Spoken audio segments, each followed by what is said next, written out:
প্রায় ৭ বছর পর সাবেক প্রধানমন্ত্রী ও বিএনপি চেয়ারপারসন বেগম খালেদা জিয়া কূটনৈতিক বৈঠক করেছেন। বুধবার রাত ৮টার দিকে British high commissioner Sarah cook Khaleda জিয়ার গুলশানের বাসভবনে যান। প্রায় ১.৫ ঘন্টার বৈঠকে বিএনপি চেয়ারপারসন বেগম খালেদা জিয়ার শারীরিক অবস্থার খোঁজ নেন সারাহ কুক। বৈঠকে দেশের সার্বিক অবস্থা নিয়েও আলোচনা হয়। উপস্থিত ছিলেন বিএনপির স্থায়ী কমিটির সদস্য ডাক্তার AZM জাহিদ হোসেন ও ডাক্তার FM সিদ্দিকী, বিএনপি নেতা আমির খসরু মাহমুদ চৌধুরী এবং তাবিথ আওয়াল। বৈঠক শেষে আমির খসরু জানান, দেশে একটা মুক্ত পরিবেশ সৃষ্টি হয়েছে যেখানে কূটনীতিকরাও মুক্তভাবে চলাফেরা করতে পারছেন। সারাহ কুক জানতে চান, নতুন প্রেক্ষাপটে দেশের পরিস্থিতি কোথায় যাচ্ছে, যুক্তরাজ্য কি করতে চায়। এ সময় দুই দেশের সার্বিক অবস্থা ও সম্পর্ক উন্নয়নের অনুরোধ জানান খালেদা জিয়া।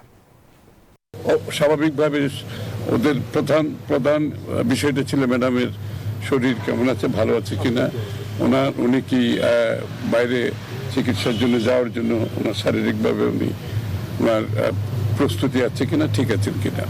আর দ্বিতীয় কথা যে বাংলাদেশের এই দ্বিতীয় স্বাধীনতার পরে যে বাংলাদেশ কোথায় যাচ্ছে, বাংলাদেশ সম্বন্ধে তাদের চিন্তা ম্যাডামের সাথে আলাপ আলোচনা করেছেন। আর দেশে একটা পরিবেশ সৃষ্টি হয়েছে, সবচেয়ে বড় কথা হচ্ছে বাংলাদেশে একটা মুক্ত পরিবেশ সৃষ্টি হয়েছে যেখানে কূটনীতিকরাও মুক্তভাবে চলাফেরা করতে পারছে।